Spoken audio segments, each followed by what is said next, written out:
Hi, Gail. Hello, Jim. How are you? Well, I'm pretty good. Yourself? Good. Uh, Good. I have a question for you before the meeting starts. Are you going Okay. to be attending the town and special town meeting tomorrow night? I was wondering if you were involved with the planning board material being voted on, which has something to do with solar and batteries and things of that sort. I'm curious. I'm going to try to make it back. I'm in Boston today and Uh, and through tomorrow. So, depending on rush hour traffic, I actually don't know if I'm gonna make it back in time. okay. I just So, it's a maybe. okay. Yeah. I've been uh I'm trying to run into somebody who knows the planning board stuff. Is apparently, according to, I was talking to Bob Groves about this, is going to take a considerable amount of time, and I just haven't studied the issue very much, and I thought you might have poured more energy into it than I have, and you might have some. Nope. Okay, well. No. Yeah, if there's time left on our meeting, I'd be glad to ask the group of it if anybody understands it. Here's my beef with the warrants. Like, you read the warrant article, right? Yeah. And I'm like, I don't really like, what is this about? I mean, I understand we're voting to change the bylaws, but like, where are the details? What does this actually do? It's just a little like, we're gonna change this section to this section. I'm like, I don't know what that means. Yeah, I have no yeah. idea what that means. Well, me too. That's why Yeah. I'm sort of asking Yeah. around. Although I know Yeah. when this solar material and batteries and other things came up last time by Michael DiChiara, there was someone lived down by the lake, just on the west side of the lake, who was an installer and really knew his stuff, and just took Michael's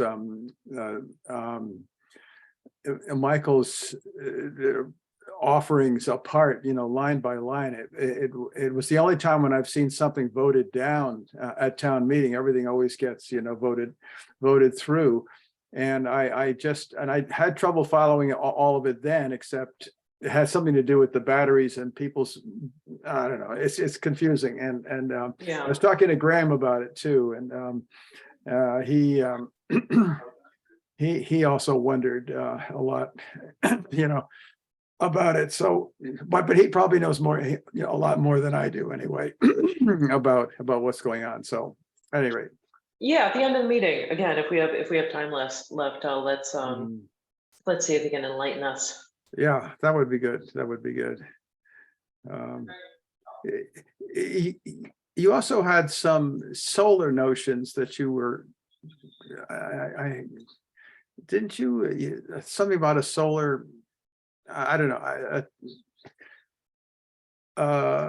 some sort of to get Shutesbury involved in solar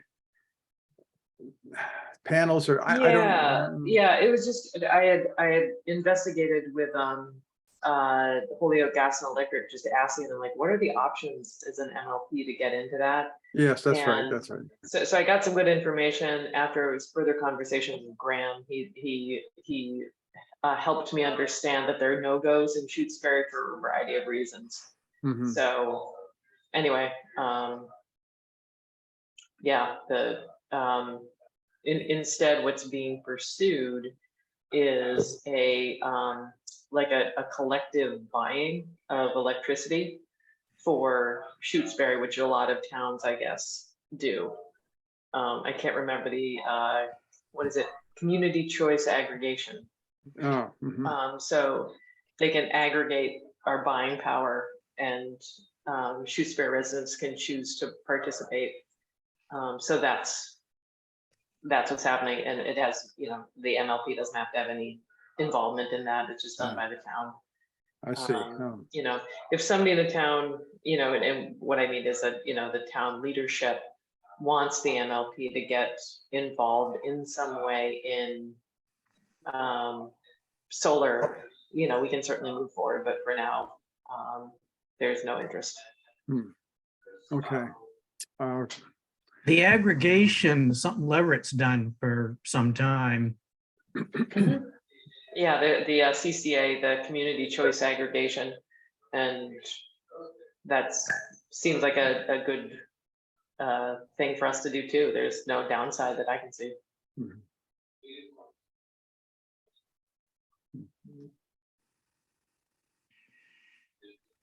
Graham, oh, yes, we'll probably talk about the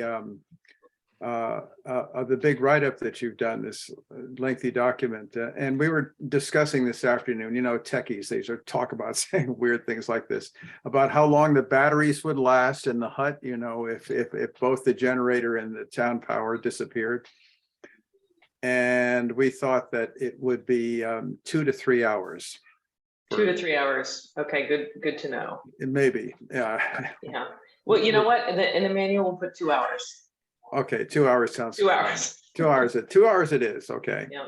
Yeah, because I mentioned the battery backup in the little Yeah. thumbnail sketch I wrote about the hut. And I thought, how long is that good for? I have no idea. So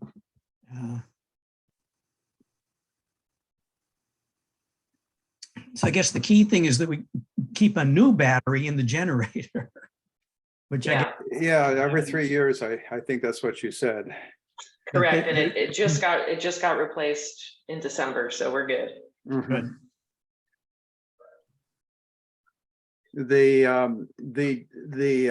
The fire station now has a new Kohler generator that's identical to ours, that Petroria installed a week or so ago. And I had some. Lenny went to some trouble to try to fix it, and which I applauded enormously. And he also got in touch with Steve Sayre, who's a friend of mine, who is a real expert on this kind of stuff. And so there was a real attempt to try to fix the old one, which actually runs well, except that that it's in the overrun mode or something, you know, to that effect. And so if you know of anybody who wants a nice 24 kilowatt generator that works pretty well, it's quite a beast. Runs on propane though. I don't know if that would be everybody's hope or desire, but it's there. I don't know quite what they're going to do with it. Petroria was going to haul it away and recycle it, but you know, it would be a waste of quite a bit of money to do that, I think. And there are people who might like it here in Shutesbury, for what that's worth. Anyway, we're all here, I guess.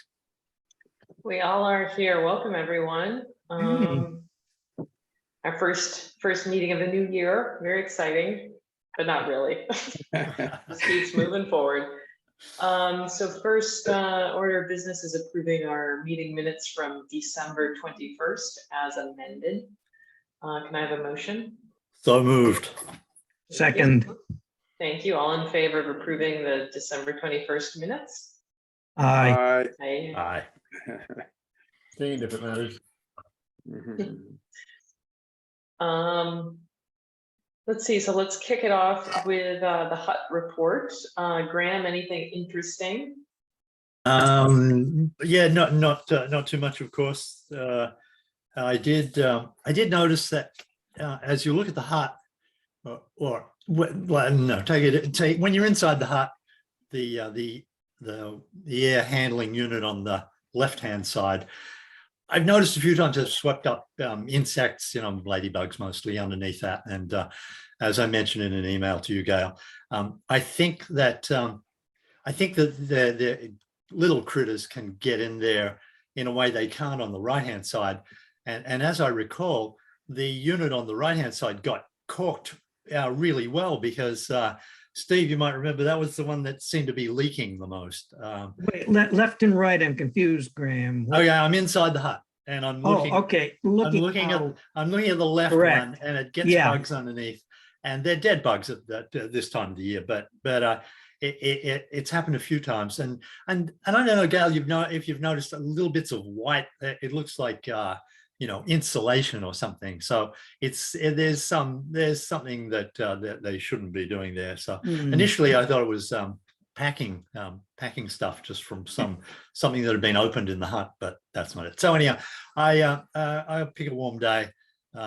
not too far in the future, and on the outside of the hut, you can just take the covers off of the pipes that run up.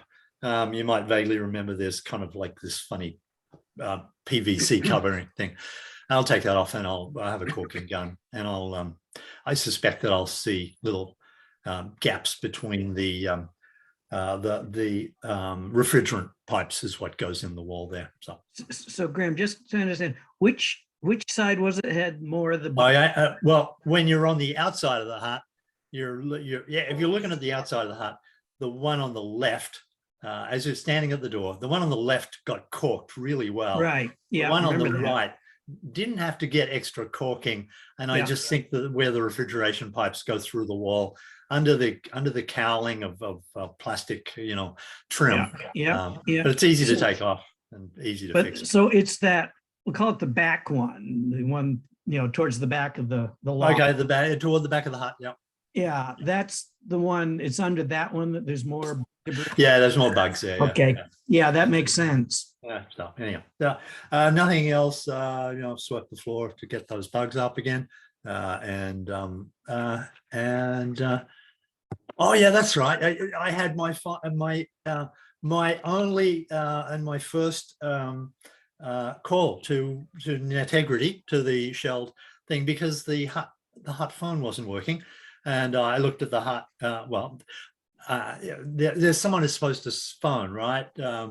The security people, and the last few times that never happened. So I picked up and found the phone and had a fast, busy, and not a dial tone. And I looked at the ONT just behind it, and sure enough, there's a red light on the phone. So that day my cell phone was down on power. So I came back the next day and called it in as a problem and the customer service number at about 5 p.m., which is kind of interesting to see what happens at the end of the day. And Netegrity guy, Dylan, answered the phone, and I said, so the phone's not working, and I identified, One Cooleyville Road, and it's the hut, and blah, blah, blah. And, he thought about it a little, and I told him I'd power cycled it already, and that had not cleared it. So then he power cycled it. Well, he didn't exactly power cycle it. He used the Calix management system, the CMS, he didn't turn the power off, obviously, because the power plug was still in there, and that's power. But he made all the lights go off suddenly, and on the thing, and then it recycled back, turning on. And the interesting thing there was that I was phoning Wi-Fi calling, and as soon as he did that to the Wi-Fi router, to the ONT, the call dropped out. So I was kind of So I phoned. So I then turned on cellular, because I can use cellular there. And I called that Netegrity, the Shelled number again. And I was worried that it'd take a while to drill down to him, but he was the only one on call, I guess, and he picked up, and so it was no big deal. So anyhow, there it is. It didn't turn it back, it didn't work, and he escalated it then. And so I said, okay, well, it's the hut. No one's here. No one's going to notice if the phone's not working. It's not an urgent thing. But he put in the system as non-urgent. And later that night, 7:45, 2 hours later, I got an email from Lee Masters, and saying the phone was working again. I didn't bother to test it. Take his word for it. So anyhow, so that was interesting. I don't know whether it got escalated because he knew it was the hut, or because he saw my name, or whatever. I don't know whether that's really typical customer service, but it was a good experience, Yeah, But- no, that's actually typical.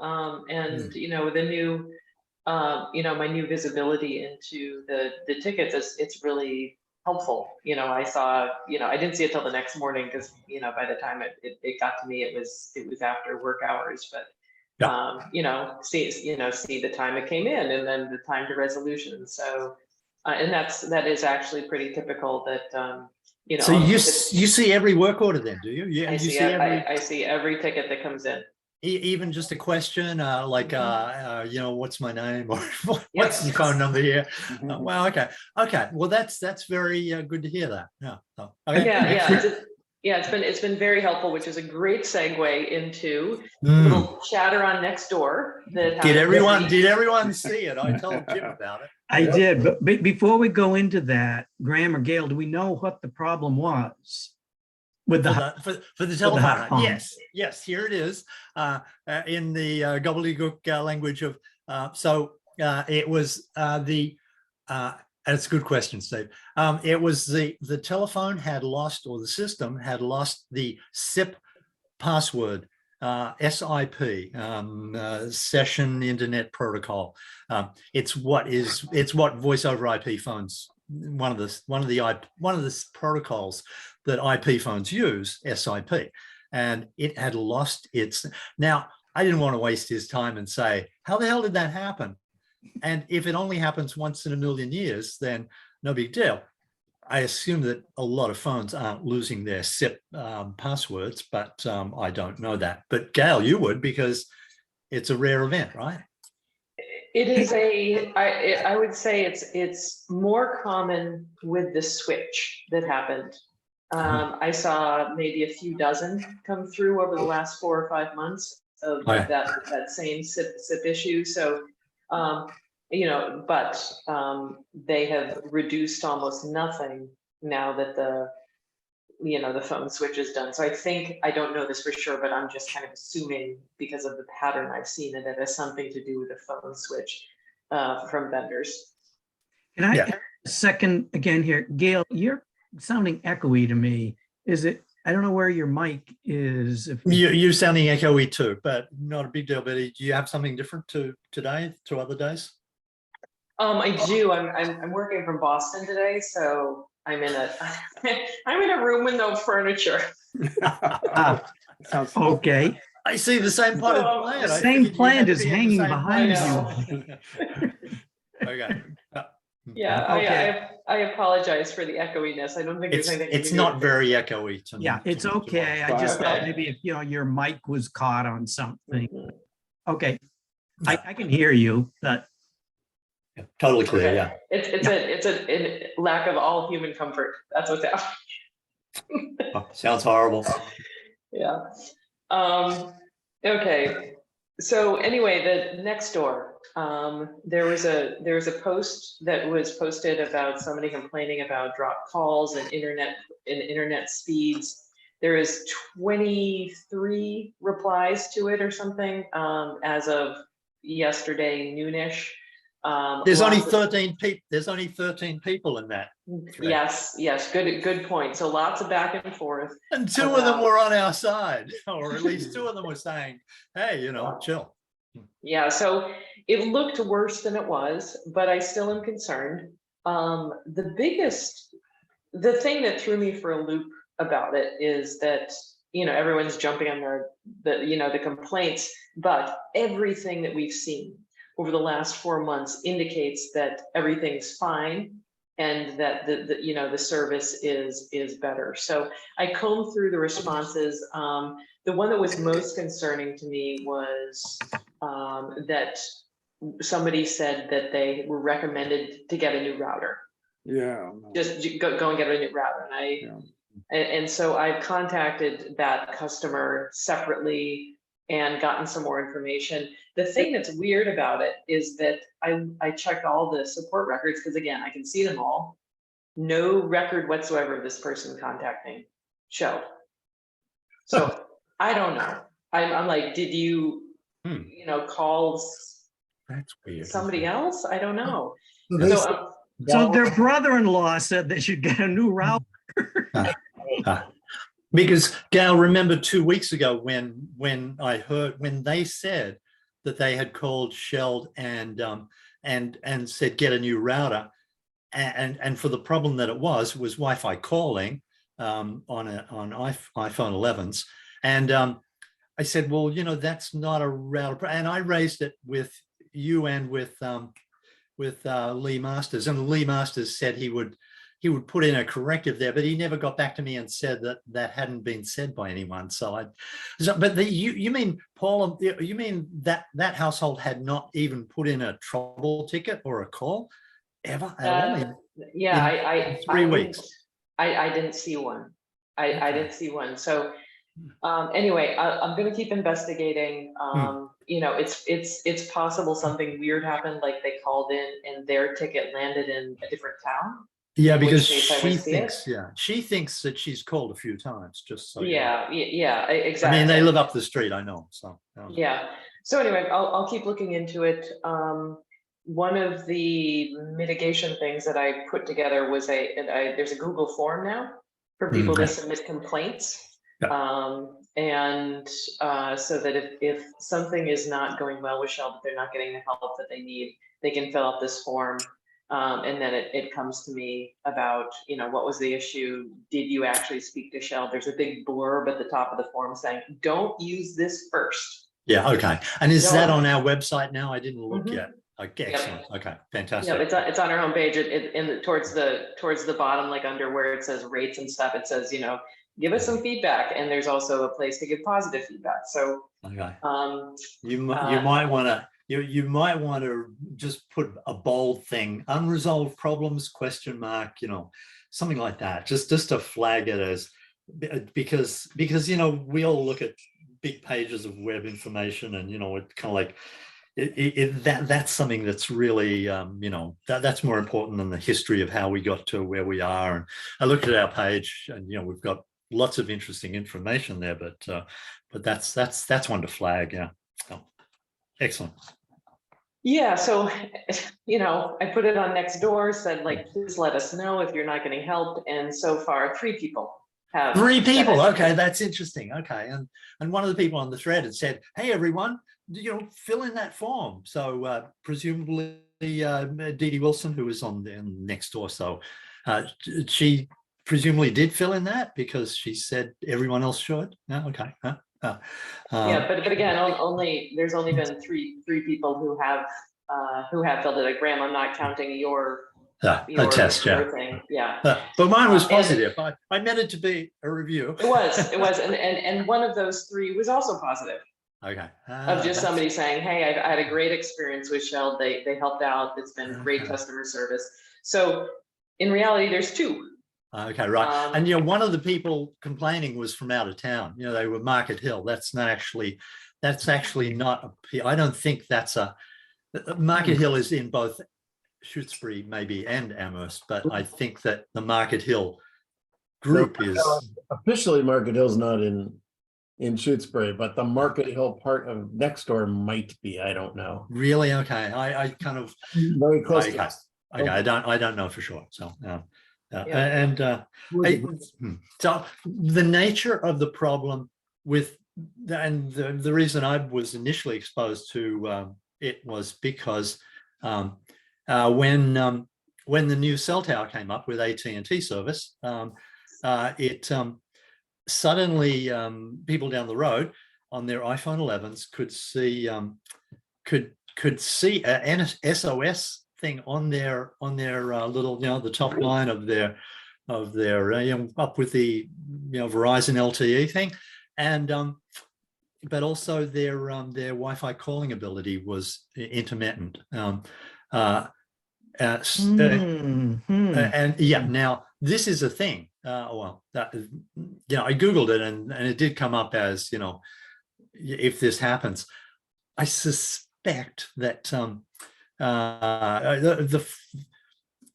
yeah, I didn't, they haven't, you know, go downtown to where Verizon service is, turn your Wi-Fi calling thing on and off. That was one of the first suggestions. That didn't help them, or it only helped them a little or something. I realized that I haven't found out what operating system they have. They may be a few revisions behind. So I'm trying to, but of course they're so upset now, and it's hard to phone them because they've got rid of their landline because robocalls were annoying them, and you know, and yeah, so now they're in a little bit of a vacuum. But whether or not they were told, someone else mentioned So they specifically told me that they were told to get a new router, and I raised that with Sheldon. Said, hey, you know, a new router is a good idea, but that's not going to help this Wi-Fi calling problem necessarily. And I realized that, and then someone else said Shell told them to get a new router, right? Did you see that one, Gail, in the thread? And they said it fixed everything. And I'm not surprised, because Wi-Fi 6, as I've been saying, you know, on various occasions, Wi-Fi 6 has improvements on what we have as Wi-Fi 4, kind of it links us version, you know, 6 years ago when they first made that is quite, you know, is obsolete in a way.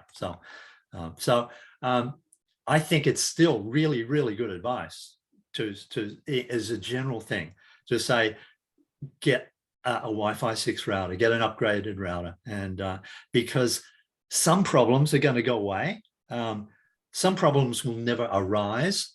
There is better security on Wi-Fi 6. There's various improvements. I'm sure, I haven't looked at the particulars, but I'm sure that Wi-Fi calling is better. And a lot of people in Shutesbury are quite dependent on that. So just so you know, my laptop, which is only a year old, just in case it dies on the audio or the camera, I will then just dial in on this and find you guys again. And if my mouth keeps moving and you can't hear me, wave at me, because that's happened a few times, and it's something dopey in my Dell drivers on the thing. So yeah, okay, I'll shut up. So Gail, Damon Herring's they called Shelled several times. And you saw none? Sorry, who? Damon Herring was the person who started this?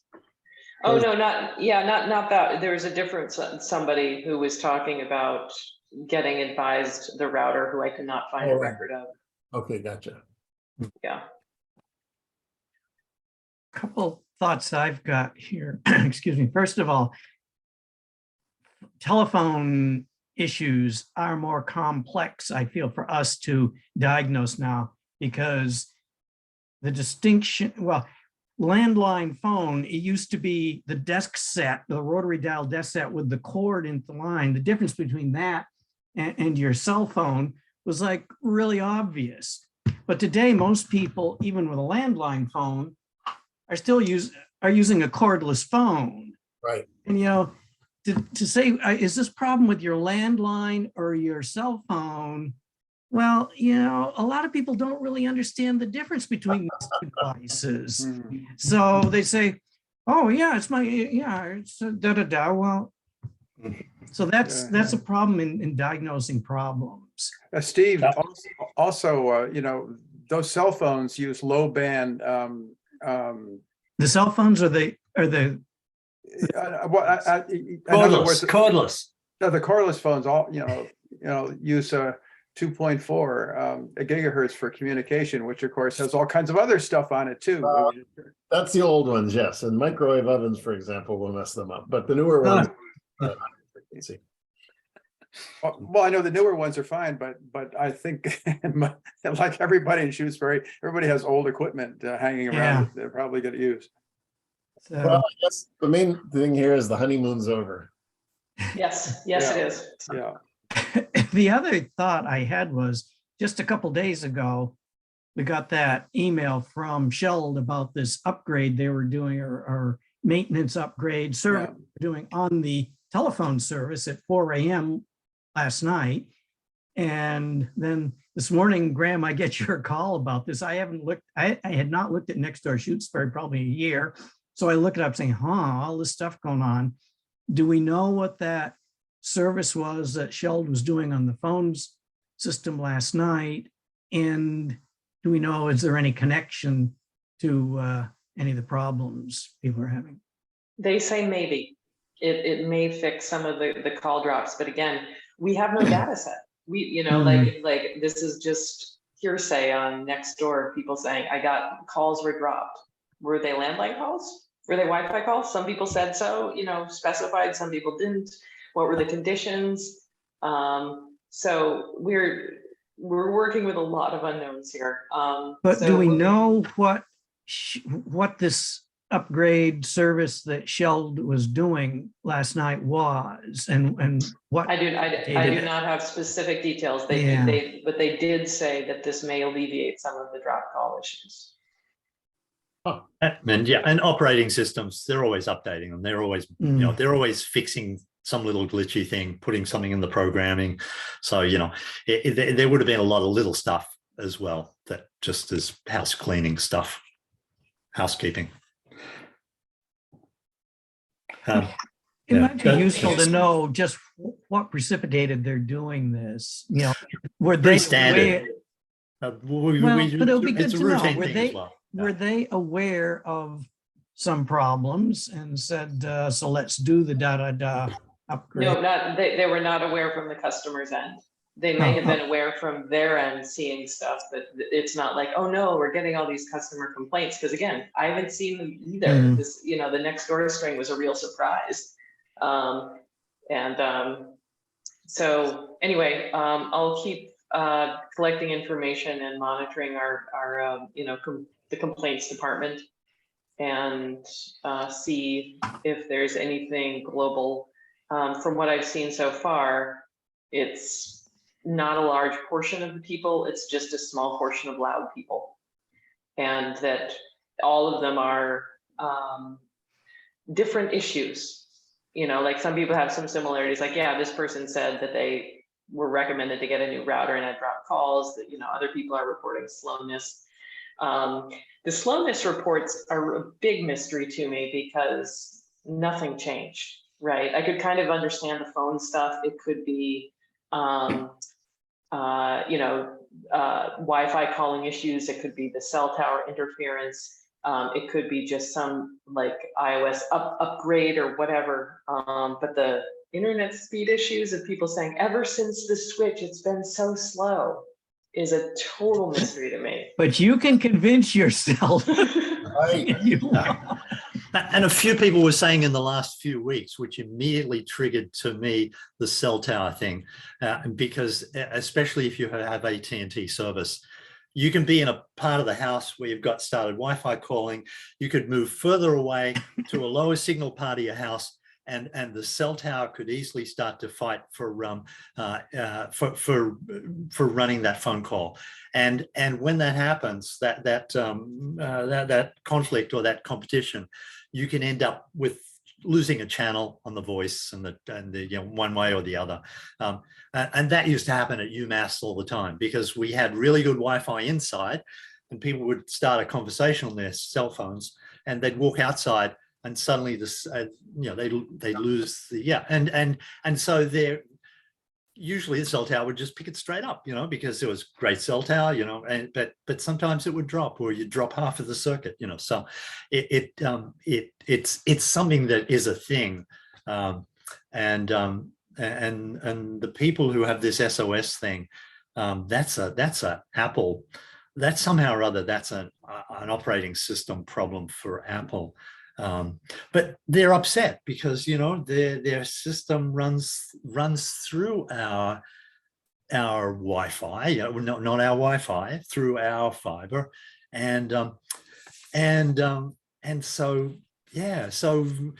I think upgrading the routers is something we really, I think we should be asking Calix to give a presentation on their Wi-Fi 6 routers and make the case for why we should subsidize it. It's an equipment upgrade that probably we're doomed to do because so much stuff runs on Wi-Fi now, and it's much more than when we were initially setting up. So when we were first planning. So something to think about. I've been playing with the Calix router, and there's an app that lets you talk to your router on your phone. And in that app, you can get a speed test direct. And so it's actually reading what the router is getting, not Wi-Fi, not anything downstream. And it always comes up at 950 or something, right? Yeah. I don't know that we could get very many people to adopt that if we went to such a router. They have to be sophisticated enough to set up an app.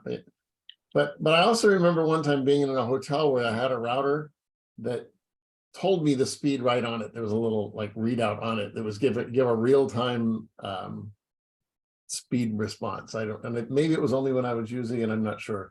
But if we had something like that, then people can't complain about anything up to the house, right? They've got slow internet, but the thing reads 950. I mean, they'll still complain. This is next. Yeah, exactly. I understand they'll still complain, but I don't know. So when we think about routers, we want to think about one that has the next generation, that has some easy thing that will let people check the status of things coming up to the router. Yep, so we are going to talk about routers tonight later. It's already on the agenda. Oh, yeah, excellent. So, yeah. All right, so financial report.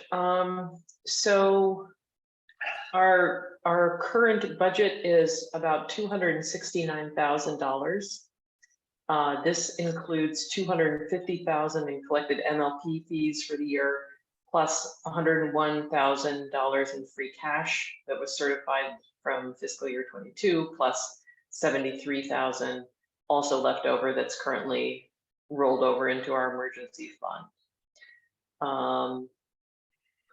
We have the finance committee meeting coming up on March 21st. If you want to mark your calendars, again, it's optional for you to be there. You do not have to come to review our fiscal year 24 proposed budget. We're one of the last committees to meet with the FinCom.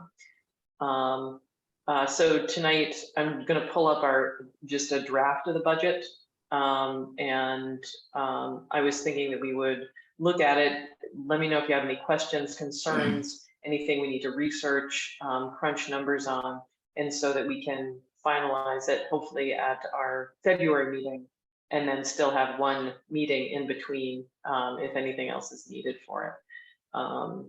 So next I'm going to pull up the budget, and thanks to Steve who helped me did a first look at this.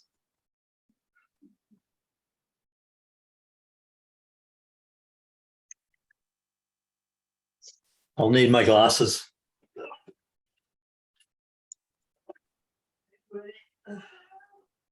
Here, I'll make this bigger.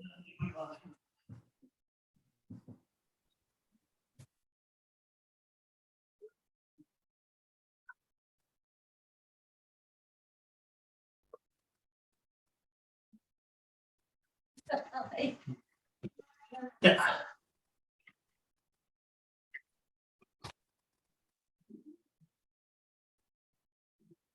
Gail, I should know this, but what is the date of the FinCom meeting that you will be attending to present this? March 21st. This is moved. It was, I think, a week earlier, but I got an email saying they need to move it to the 21st. Right, that sounds okay. Yep. Is that usually at 6 or 7 or when? TBA. Oh, Well, it would probably be at 6 because the FinCom meetings start at 6:30. But so it'll be sometime thereafter, probably 7 would be a good bet, yeah. All right, good enough. all right. So just like in past budgets, you can see the proposed budget in the left, and here's fiscal year 2023. So you can see if there's any changes. For the most part, our budget is going to be flat because there's not any big changes like there was last year for the band payoff. Let's see. So my salary right here remains to be determined. Steve let me know that the select board grants a cost of living increase, but that is going to be determined later, so we can't fill in that number. I assume it's not going to be more than 2.5%. Oh, I think it's going to be more than that, Gail. Yeah, better be. Yeah. Well, that would be nice. No, I mean, In recent years, it's been very low because inflation's low. But Okay. by inflation now, it should be higher. Well, FinCom is basing it on on the inflation index for certain parts of New England. And so it could be way up there as a result of that. In other words, they're using that figure to calculate what sort of an increase should take place in Shutesbury. That was something that was adopted a year or two ago. So you can expect far more than 2.5%. I think I don't know what it's going to be. We haven't discussed it yet, but it will be significantly more than that. All right, well, I wish that my day job employer would use a calculation like that, but anyway, that's another.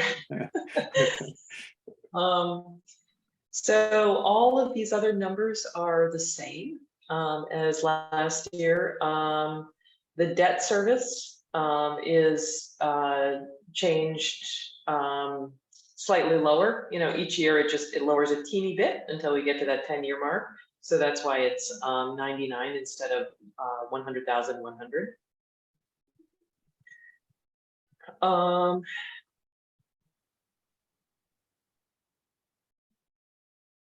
Let's see, our number of active subscribers hovers somewhere between 760 and 775, depending on what time of year it is and kind of seasonal. So we could bump this up to 765 for a bit more accuracy, or leave it at 760. You know, I'm not sure if anyone has any strong feelings either way. We can up that number. Leave it at 7. It's not going to make a big difference anyway. Yeah.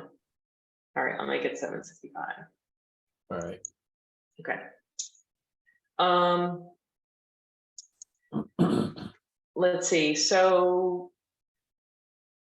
the like I mentioned earlier, we have 73,459 in the emergency budget from last year's retained earnings. And what we did last year is kept this number very, very low and pushed our emergency budget forward from year to year. Steve thought of a nice name, that's leapfrogging.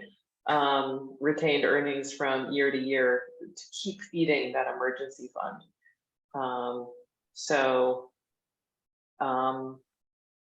What I'm unclear here about is, so currently we have this, you know, I'm just going to call it 73,000 in the emergency budget. So Steve, if we don't touch that, which is very possible, then can we just push that? We can just keep pushing that same amount forward. That then becomes part of the new retained earnings Got it. that will start on July 1st of this year, 2023, and it along with any other unexpended funds. So say we, you know, it's quite likely we're not going to go through the full $60,000 maintenance budget either. So any unspent funds go into the retained earnings, which then need to be certified by the DOR every fall. And so that fund, then those monies will be available for appropriation at the annual town meeting in 2024. So we'll be able to appropriate that for the emergency reserve fund for FY25. But for FY24, what we're looking at now, coming July 1st. So this is the number for that we could appropriate at the 2024 town meeting to be used for 2023, this year's right town meeting. 2023, yes. Yeah, need Okay. a separate warrant article, just as we did last year, and ask that to be appropriated for the FY24 reserve fund.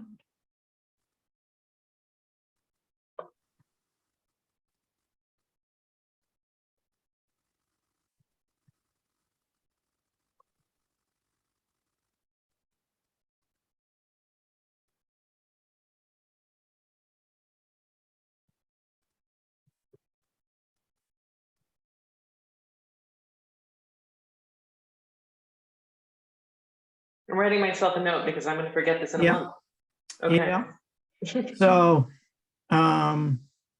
so that would mean that next fiscal year, FY24, our emergency reserve fund would be, say, that $3,800 you've got there, if that's the final figure we come up with, plus 100,955. Mhm. So, so that would be FY24's emergency reserve. And then Okay. we can project forward to FY25. It'll be that the 73,459, so we don't spend any of that, plus any other funds we don't spend in this current fiscal year. Right, okay, great. So as long as there's no catastrophic expenses come up, we should be able to, yeah, do this leapfrogging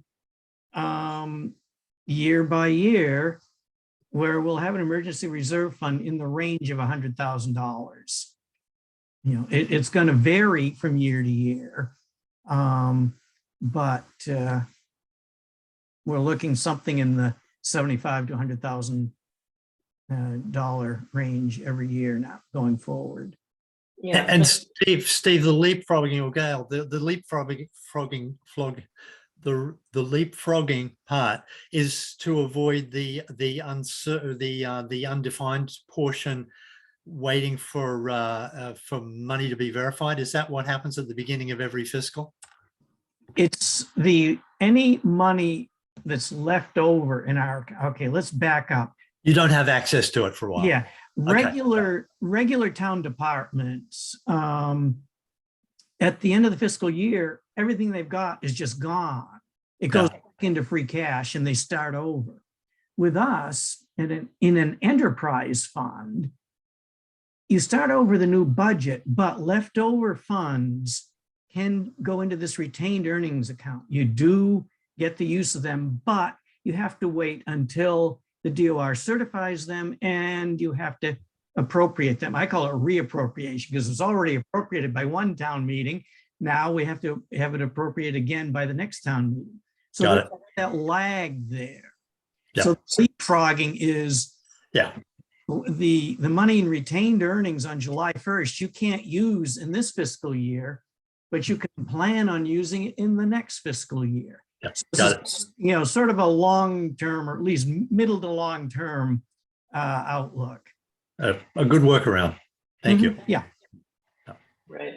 And after retained earnings are certified in the fall, if something really big and bad happened and we're like, wow, we really need to dig into those, we could have a special town meeting in order to appropriate them before the next town meeting, right? Yeah, we could go to the select board, explain it. They could call a special town meeting on 14 notice, and we could then access the funds then. Great. Gail, we've ducked all the just verifying the reliability of 60,000 for the maintenance and repair. And we're halfway through the fiscal.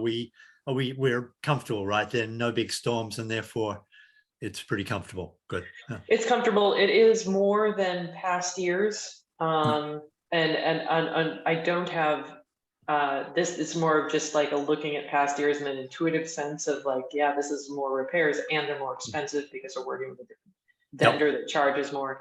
Unfortunately, I don't have any totals because of the billing lag there. That it's taken them, just like with Crocker, it's taken Sheldon a long time to figure out how are we going to bill for the maintenance and the everything. And it's Good heavens, still okay. it's still not sorted out. I have a sense of it. You know, it's not like, you know, this is not going to break the bank, but the bills are low. Oh, here's a fun bill that I got this week. I got the bill from Westfield Gas and Electric for the Lifeline administration and the CAF2 funding. So we paid that initial bill, and then we paid like a partial bill, the initial 6,000, and then we paid a partial bill for like half of the website maintenance, and then you know, we have to pay $80 per subscriber for every subscriber that applies for the Lifeline funding. Anyway, they finally billed for 2020, 2021, and 2022. So, Oh, yeah, well, Hmm. yeah. And Steve, I Yeah. went back and looked Correct. at all What's your of budget? the past records, and they never billed in the past years for the $2,000 in annual website maintenance. I'm just concerned that that could constitute a bill of prior year, which Hmm. would Oh, I be didn't think of paid that. without it takes a town meeting vote of 9/10 and 90% town meeting vote to pay a bill of prior year. Now, maybe if the invoice has a current date on it and it's for Which, services from prior years, I don't know. I guess it's a little bit of a gray area. Have we paid it yet? we have not paid it. It just came yesterday. The invoice does have a current date. Hmm. Good. So I'd welcome advice on this one. You want to send me a copy of it? I'll take a look. Sure. It was 2021 through 22. 2020, 21, 22. Okay. 2020 to 2022. Okay. Correct.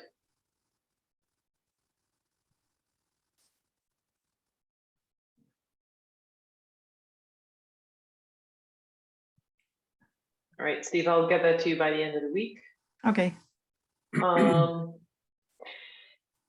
Yeah, the upside of that, if it all works out, is that we're going to be getting an extra $14,000 per year in federal funding. Hmm. Come out So- ahead. We come out Yes. ahead. We weren't sure whether we would or Rich, I remember. Yeah, well, we knew that we would come out ahead. We just didn't know how much, Okay, sure. and it is, not more than we thought, but yeah, we came in ahead. Yeah. And It's all good. I'm also thinking a little more about the bill. Now, Westfield is an MLP and we're an MLP. So if this is an intergovernmental agreement type transfer, that might be different than a bill to a private entity. So we need to look into this a little bit, but That's fine. It's, I think we have another like week and a half before the next warrant set, so I'll send it to you. Okay. All right. Any other comments on the budget so far? Okay. Oh, one little question I had. Does anybody remember, this used to be like 38,000 something. Did we increase this to 45 last year because of inflation? Is that, doing my memory serve right? Yes, but last year was when or for this year, we reduced made that significant reduction in the subscriber MLP fee. And there was concern about, is this a safe thing to do? And all the figures to me looked like we were perfectly safe going from 52 to 38 a month. But I said, well, okay, let's be on the safe side. Let's throw a little more into the depreciation stabilization fund there. Just make sure that, we're putting aside, plenty for that. And then thinking about it, I said, well, yeah, and the figure we've been using is based on 3 or 4 year old calculations. And so it's probably smart to boost it, make an inflation adjustment. And then the plan was that once the transition was completed with Sheld, that we talk to Sheld and HG&E and see if we can get an idea of what the cost is going to be, get an updated idea on the cost of replacing the electronics.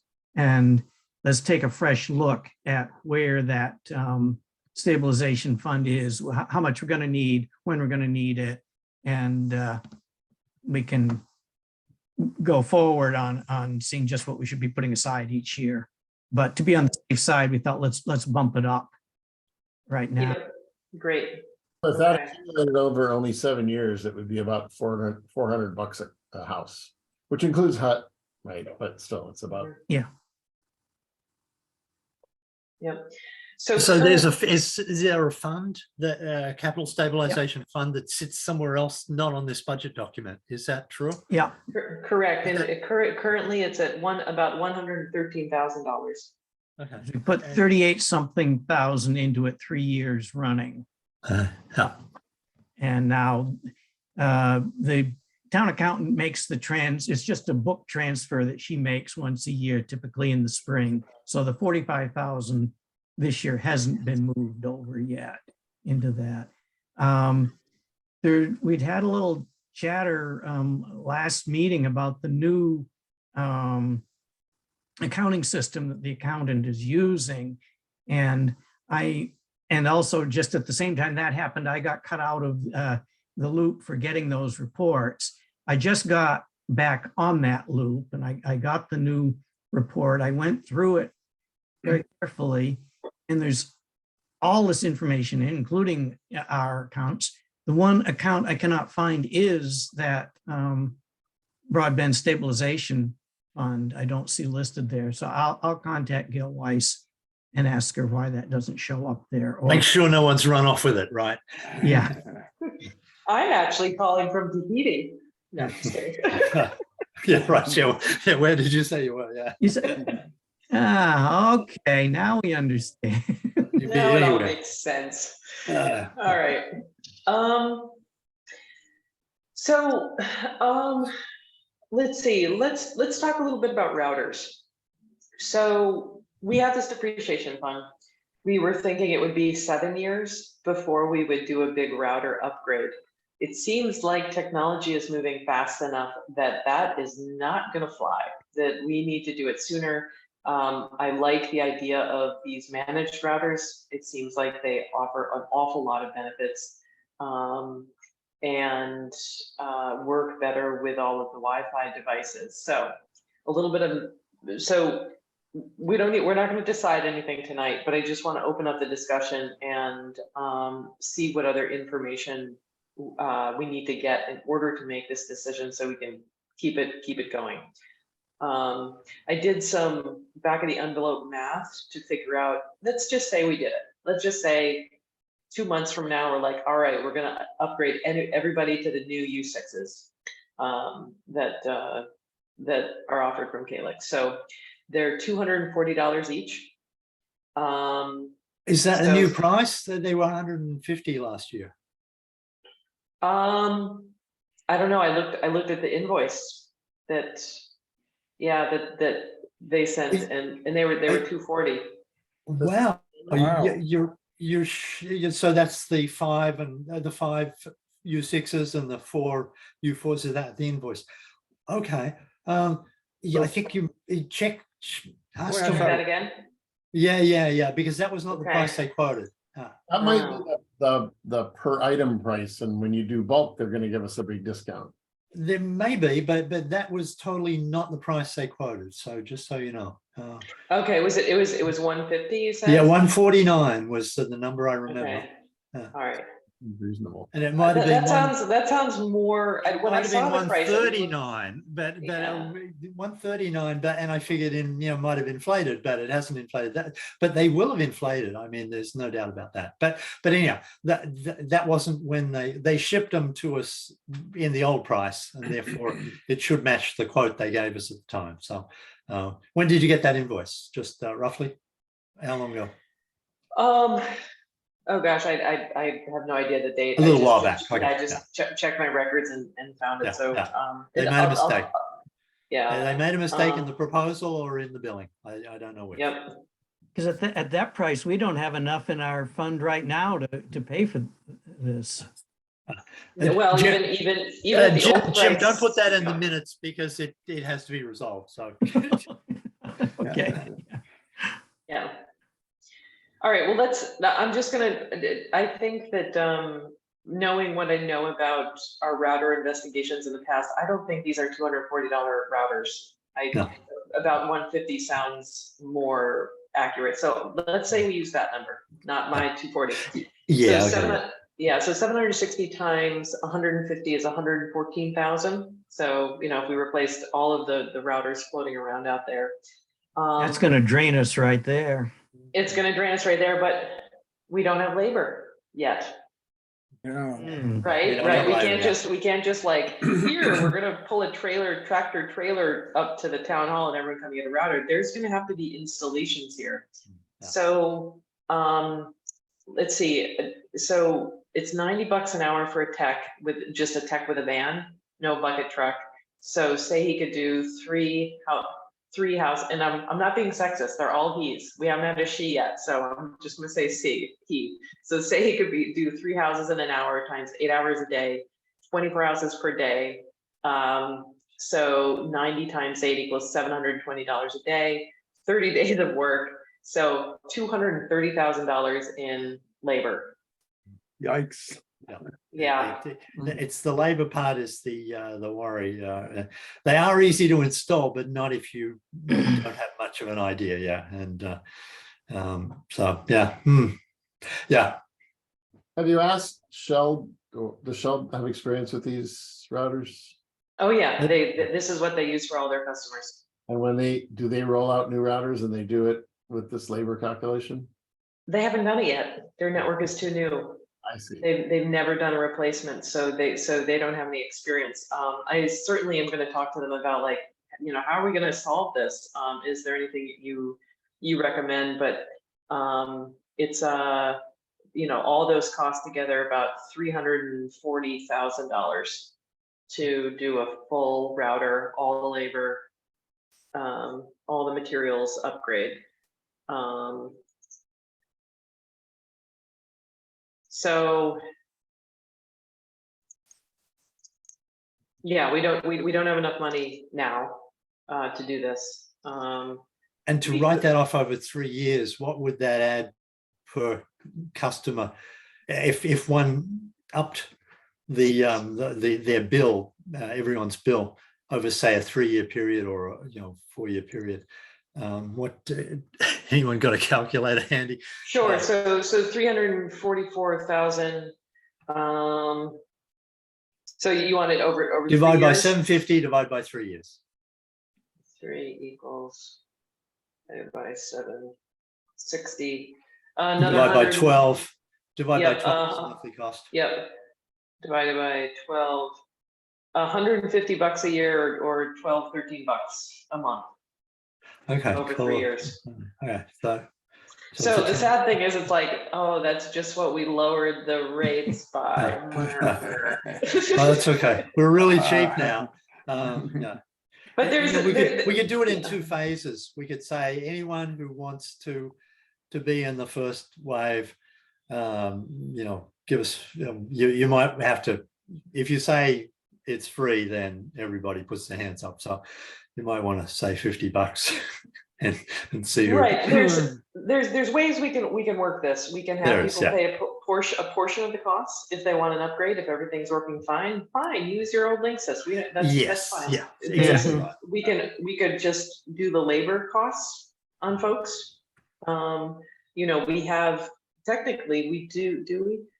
We're like $1,000 short to buy new routers for everybody, just not the labor. So as long as there's a way that we can take care of the labor, we have enough money to do this now.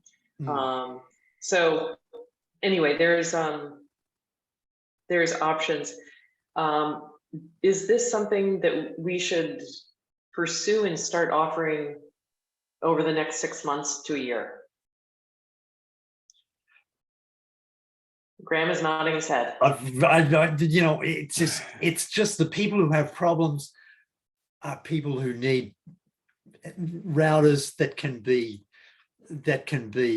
diagnosed in this way. It's just, and the other thing to keep in mind, our demographic, while there are some young families moving in, a lot of people are getting older, and Gail and Jim and we all of us know that there are plenty of people who get confused and uncertain about a lot of things. if I had the option, even if I'm happy to think about these things, and if I had the option for $2 extra a month as an added service to for someone to diagnose and tell me what wasn't working on my router, why the Wi-Fi cell thing, I would say, please give it to me, because there's so many variables. Okay, yeah, you know my opinion. Yeah. It's a Okay. counter-point, a point. The people who are behaving like this or whatever, they're going to be like this even with a new router, right? Sure. I mean, odds are most of the calls, Shell's going to do the analysis and they're going to say everything's fine. And they're going to say they weren't responsive. They didn't care. But you see, they are. It's a different business model. Then you see, at the moment, you phone me on Netegrity, and you say I have a problem, and it's something that's an app, and I say, well, your service only goes to the router, and the ONT.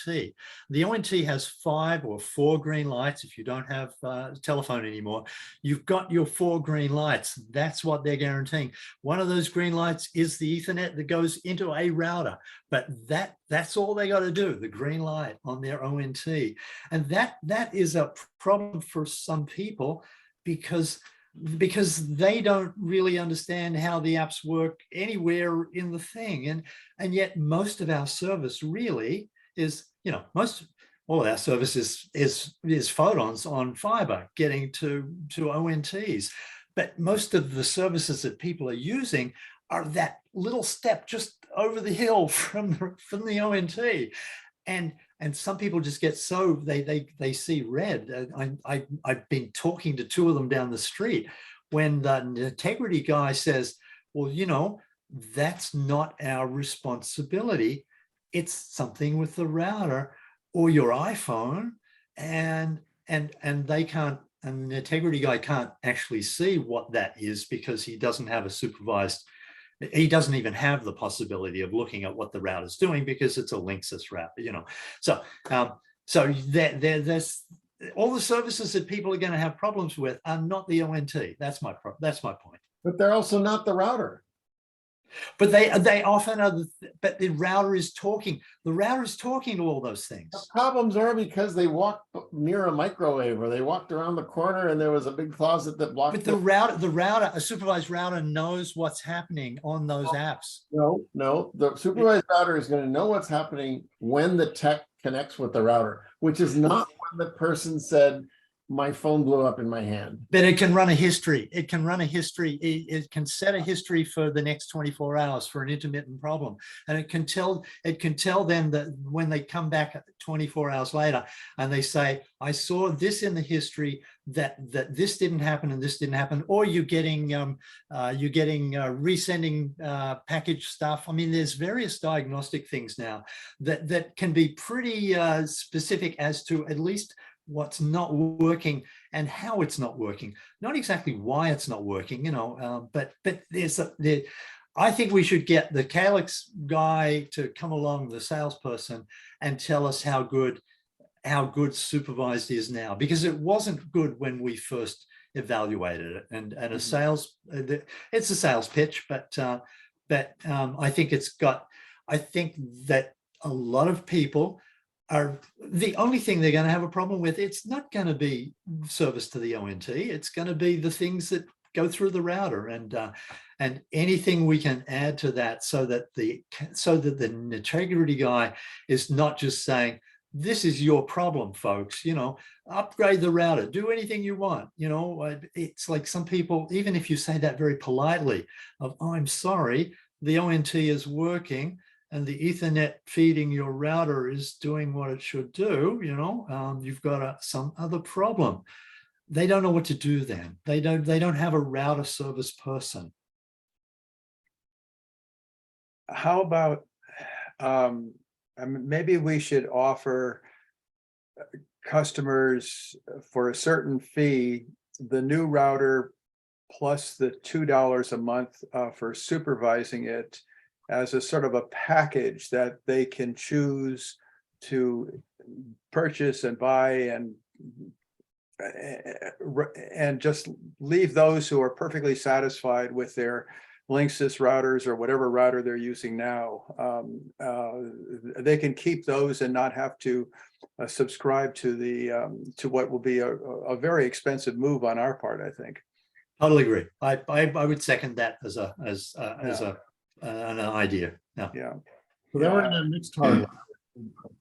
Previously decided we didn't want to do. Right. Maybe. Yeah, well, it's an option. We didn't want to do it then.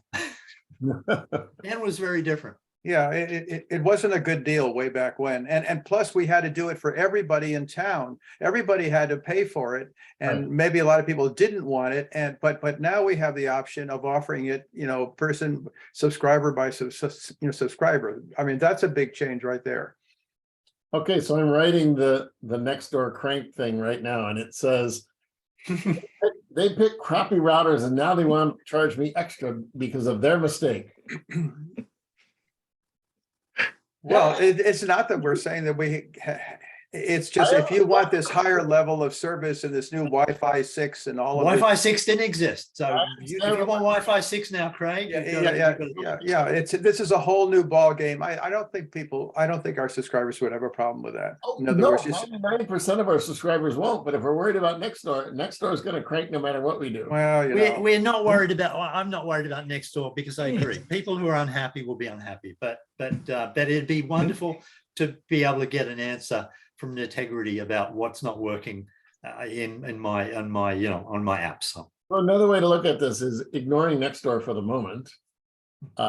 Is Shell getting a ton of calls from people complaining Yeah. about it? And so other than Nextdoor, we're solving a problem that doesn't exist. Calls do drop. I mean, stuff does happen. But we don't have a lot of complaints. Right, I know. Well, I guess one. Okay, Gail. Maybe we do a survey, send an email, saying, because if my phone drops, I don't immediately. If random things happen, if my TV buffers, I don't immediately think I'm going to phone Shell. But it'd be nice to have it happen less. So I use Wi-Fi calling on my phone a lot, and I'm getting just as many drops on that as I did on the previous router. Okay, no, that's good to know. I mean, that's interesting to hear. And it only happens when I'm walking around the house. Okay, right. I think Have you put in the network extender, the U4? I have, yes, and so Yeah, it might be handing off from one to the other. That's the problem. And I had That's interesting. Yeah. Okay. Yeah. All right. We tell people to stand still when they're Wi-Fi calling. but my point is the new router didn't fix it. Yeah. Now, okay, that's good. Partly, I think it's an iPhone problem or something else or Verizon, because there might be a transient drop while you're moving from one place to another, and that's enough to lose the call. I guess. Yeah. Well, I guarantee you, Wi-Fi 6 works better than Wi-Fi 4. That's just a given. So and there's when you think about equipment. Oh, sorry, what? Works best for what? Better particular for use everything. case? It's got it. They've improved it. Okay. They've looked at what didn't work so well. They've had it's 5 years later. Okay. So now going back to what somebody said earlier about the average Shutesburian, how many of them have Wi-Fi 6 devices? Yeah, not that's true. Not a lot. Now, here's something I did phone a UMass IT person today because I was kind of curious about the general subject of also phone calls dropping, and as we discussed it, they're up to 8,000. 8,000 routers now, and they're supervised routers. Now, you might immediately say, well, they're a university, they're a campus, they're a single entity. Of course, it makes sense for them to supervise all of their Wi-Fi routers. But, even though, they're all in different rooms, they're all in different places, they could be a town, and they would have 8,000 supervised routers. I mean, we're in a similar situation, I think. Well, I guess maybe. If you pretend that if you make all of the rooms in UMass, make them houses and spread them out over and not 1,500 acres, but UMass is way more 15,000. complicated though, because each router is serving upwards of a couple dozen to 100 people. And some of them are. A lot of them are just in your office near 3 or 5 people. But you're right. It's still the Wi-Fi thing has blown out of all. It's so much different to what was 5 years ago when you'd have a few devices, and that's what happened to UMass as the years went by. Was suddenly routers that were there for 10 or 20 connections were finding 50. People had 10 devices just in their backpacks. So yeah, the Wi-Fi world has changed, and UMass also uses managed switches, and we're not doing that. I think you'd probably say that HGE is managing our switches. No, I'm talking about the switches that are underneath the routers. The switches under our routers. Well, If you have a switch under your router. I mean, UMass is also doing all sorts of fancy stuff like VLANs and things. And so the routers are doing much, much more sophisticated things than our routers are. Well, even I don't know about you. My UMass mail now, as I get the Washington Post, I notice that every time it now opens a link in an email, it goes via some security thing. It actually takes about a second and a half or two. Have you noticed that when you're at home? Anyhow, it's doing some security thing. When you look at the link that it's going to, it's checking, is this really the Washington Post website? But the router all that. Yeah, but these things are all getting more elaborate, is my point. That doesn't make the router's job any harder. No, but it's better to have a better router. That's and there's more and more things that I don't know. I would get the pitch from. We could go around and around about this for a long time. I think what I'm hearing is that we need to keep a closer eye on, is there actually a problem with customers? That this recent Nextdoor post has kind of spiked our awareness of like, is there something wrong? Is there a problem with routers and drop calls? And I think the next step really here is to gather more information about exactly what's happening. Talk to Shell too about what they're hearing from customers and what some of these resolutions are when people call them with speed issues with drop call. Like, what actually was the problem? And was it something that you can fix, or was it one of these issues that you just had to say like, well, we can't figure out what's going on, call us back if it happens again. So let's get some more information on this, and if we do find that there is an issue that could be fixed with better routers in the near future, then I think that we should look into offering them, and we can talk about what structure that is going to take. Okay. Yeah, sounds good. Let me throw one more thing in the finances of this. The money in that capital stabilization fund, the 114,000 or so, that is a stabilization fund. Therefore, it needs a town meeting vote, 2/3 town meeting vote to spend any money out of that. It could be a special town meeting, wouldn't require to be done at the annual town meeting.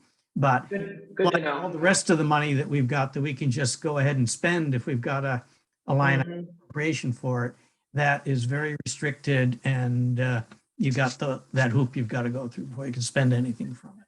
Good to know. Okay. The other side of it is we could take money from the emergency reserve fund if we want to spend, but we have to think the long-term effect of Right. Yeah. Okay. Just going forward with our budgets too, we should be thinking about this, that in some point we are going to need to fund new routers, and that and also new hut electronics. So make sure that we're saving enough. Yeah, so that gets back to what we were saying last year, is that we really should get an updated cost estimate for replacing all the electronics in the hut, and probably the Lake Wyola splitter out there also, and see what get an idea of where we stand on that. Okay, I'm putting a to-do list item for me to talk to Sheld. Well, it's probably gonna be Holyoke Gas and Electric that'll do it, but get an updated cost estimate for HUD electronics.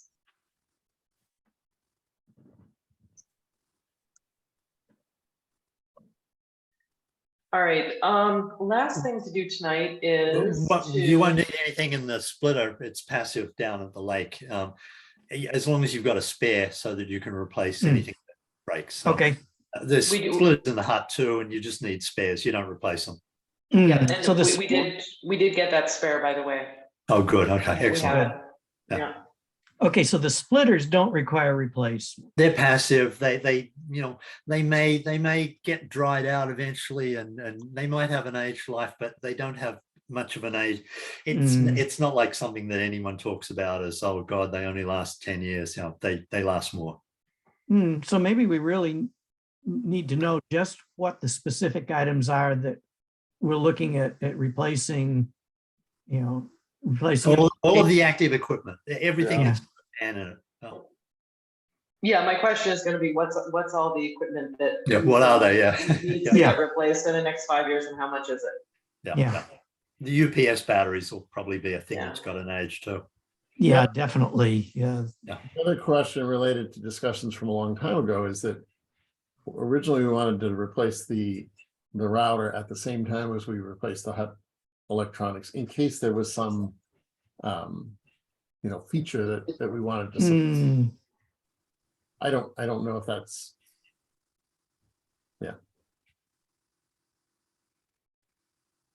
and there's also the ONTs. We forgot We about said it that. was going to be the routers and the ONTs. And then we said, well, the ONTs aren't going to need replacement as often as the router. But we should look into, is there a life on those? Yeah. And those are going to require a service call. People aren't going to be able to replace ONTs on their own. Routers maybe, Yeah, but ONTs not. Maybe. They'll last a lot maybe on longer. Routers. I think don't they'll know. last a lot longer until people want 10 gig. Those routers will be, those ONTs will be pretty good, I think. Yeah. So you don't think that if they programmed each ONT for each customer and sent it to them by UPS, they couldn't just swap it out? And no, Well, because the fiber. because of the fiber issue. Yeah. If you unplug the fiber, there's a slight chance that you'll get dust on it. It's not a slight chance. There's a fairly good chance that you'll get a bit of dust on the thing just from static electricity, and you've got to be able to clean it off, and that's a special cleaning tool. It's going to be, and then you've got to test the signal level. So a technician has to check that you've got your 50 whatever the required minimum dBm is. So yeah, it's a technician job. So probably if we were going to go 7 years on replacement, it might make sense at 7 years to do both the ONT and the router, because it's going to be the labor wouldn't be any more to do both than it would be to do one or the other. But if we're talking about replacing the routers now at like 3-4 year, it doesn't make sense to do the ONT at the same time. So there's one more thing to weigh here. Yep. Oh, good. We get to talk about routers for another year, 2 years. Oh my goodness. And and for the record, I do not regret our decision to go with the Linksys. I think we made a fine decision for the time of what it was, and that they've served everyone well, and they continue to do so. I totally agree. No. Yeah. Well, we will upgrade when the time comes. Yeah, we couldn't have had Wi-Fi 6 back then. They didn't exist. Yeah. Yep. All right. So last thing is the Keyman planning and document. So I think we're at a good stopping place with that of finalizing the manual. Again, it's only for internal. I would spend a lot more time on it if we were distributing this out to others, but for us, for our purposes, for anybody who needs to come in and run our network, we have a really nice summary, I think, there. So this leads me to getting all of you all the keys to the kingdom and all the passwords. So what we determined is that we would do hard copies that all of you can store in your own homes, so that we have different geographic locations and different people that hold these, because right now they're all with me, and that is a dangerous place for just one person to hold them. So what I propose to make it easy is I just mailed them to you. I'll print it out and mail it if that's okay. So Jim, what's your street address? 318 Locks Pond Road.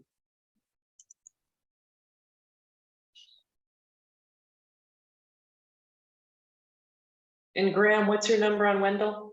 623. Steve? 518 at West Pelham, but it's Amherst 01002. Yes. Oh, you're one of those. One of Yeah. those.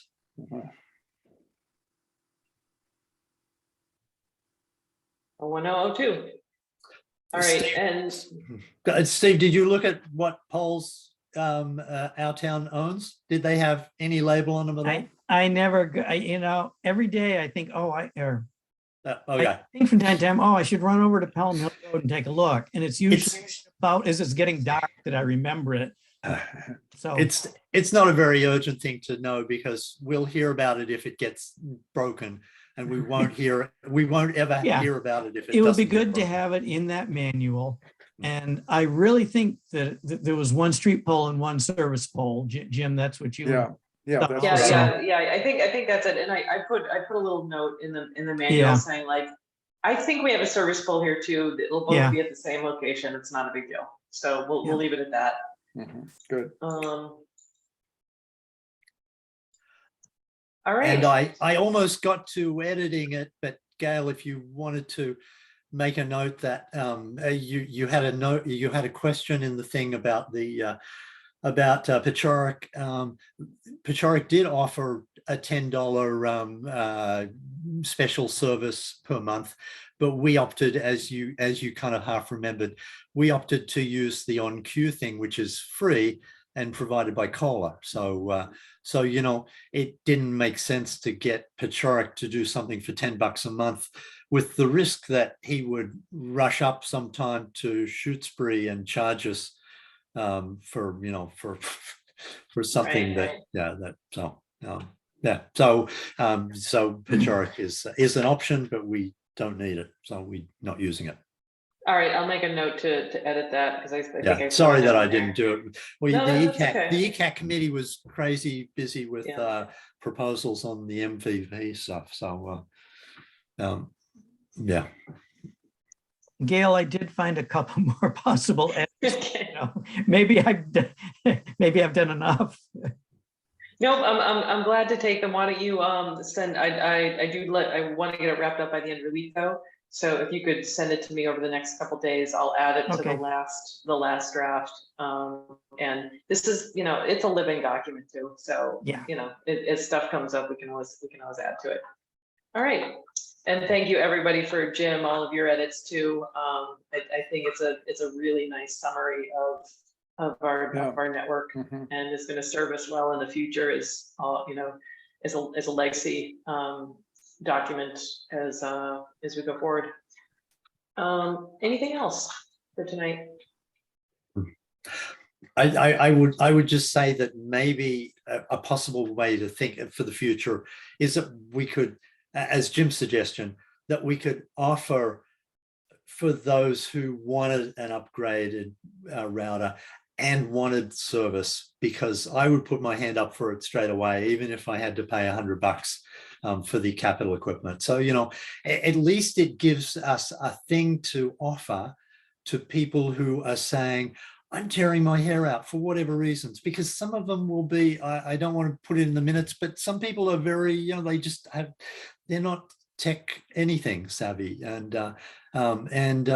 this at least keeps them on the boat, you know, it gives them, at least we can then say, well, you know, you have a problem, here's a possible solution, and you know, you didn't take it, so stop complaining. You know, I know that won't work, Craig, but They're gonna complain that you. I know. But Yeah, anyhow, that's- I think maybe as we go forward, that's still something that we think and talk about. So, okay. Yeah, we'll hold it, hold it as an option, and I will confirm with Shell that it's even a possibility. Yes, To, okay. you know, proportion out billing in that way and try, you know, keep track of all that. I assume that they can, but you never know.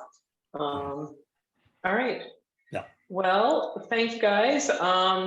We will talk next month. I will plan on putting in a vote for a preliminary budget at our next meeting, of just approving it so that in March we can run it as is by the FinCom. So if you think of anything that needs to be added or changed to that before now and next meeting, let me know, so we can get that in there. Okay. And I can probably pull out the quote on the Gigaspire things, the U6s and U4s. I'm sure I can find that in my email, so I'll send that to you. All right, thank you. And I'll find that invoice where I got that 242 and see what's going on with that. Okay. Yep. All right, all have a good night. Okay. Bye. Good night, all. I Bye. Bye.